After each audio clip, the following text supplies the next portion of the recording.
Engathi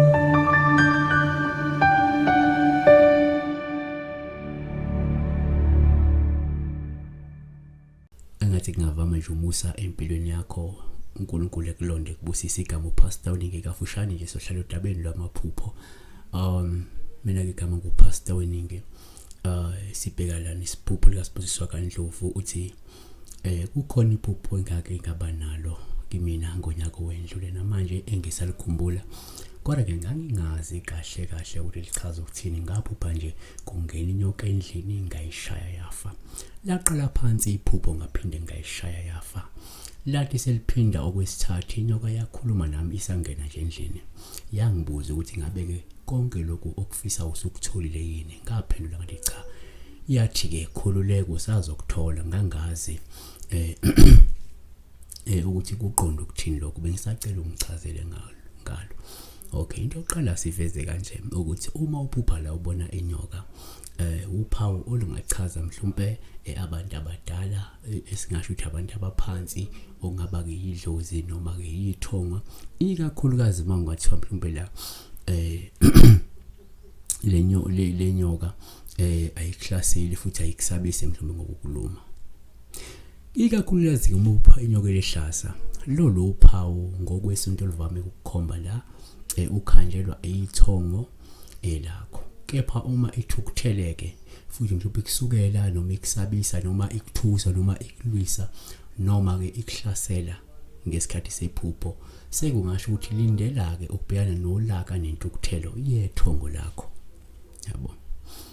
Kepha ke asesithi mhlawumbe uphupha ke ubona ke inyoka yamanzi ke.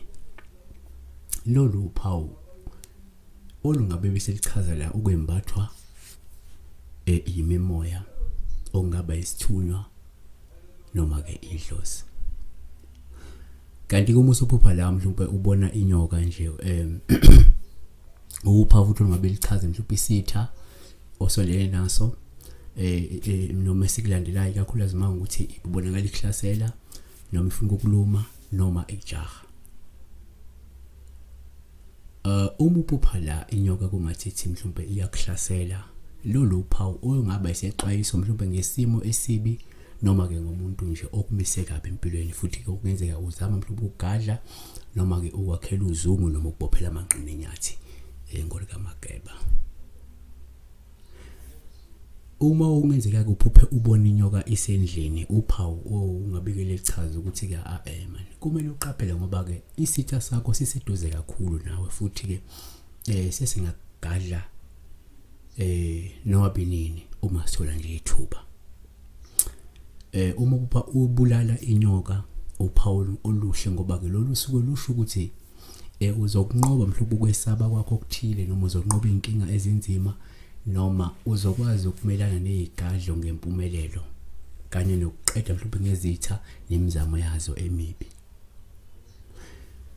Kodwa ke uma uphupha mhlawumbe inyoka ikukhulumisa lolu uphawu olungachaza ukuthi ke kungenzeka ithongo lakho lizama ukukhuluma nawe mhlawumbe lifuna ukukutshela umlayezo othile obalekile ngezinto ezinhle ezizayo noma izimpi ezizayo. Yabo. Kanti futhi uma inyoka ikukhulumisa kuyenzeka kube uphawu osuchaza ukuthi kunesitha noma kunomuntu oyisitha ongamazi ofuna mhlawumbe ukukhuluma nawe ukuze mhlawumbe nixazulule inkinga eninazo. Kuzoya ngale khathi ikhuluma lenyoka ukuthi ikhuluma ethini.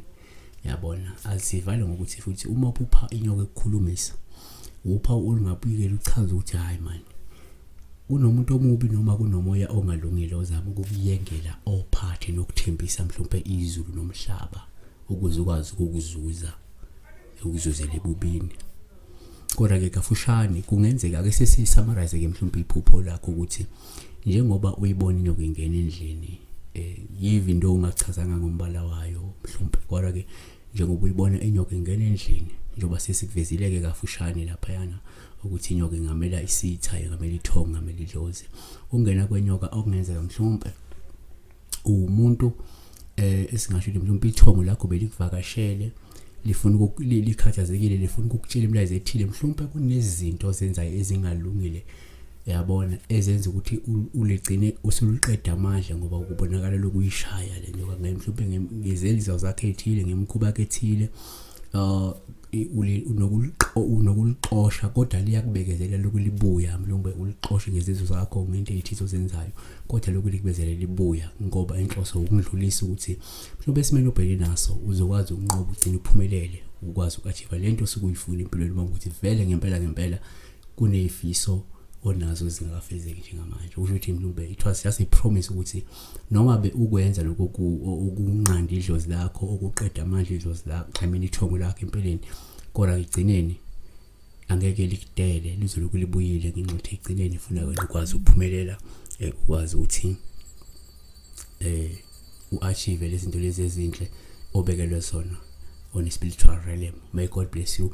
Ungakhohlwa ukuthi ube subscribe ku channel yakho enkulu bese ke utshela nabanye abantu ukuthi khona iNufliq ungakhohlwa ukuthi nokuthi ke ungaphinda ukudlulise futhi ukuthi on eTV every Thursday suke sikhona sichaza amaphupho on the morning show ngahora lesikhombisa ekuseni sasikhona khona ungasilandela kanti ke yenza sure ukuthi ke uma usubukele le video uyayilike wenza ukuthi ikwazi ukuthuthuka ichannel ikhulu ichannel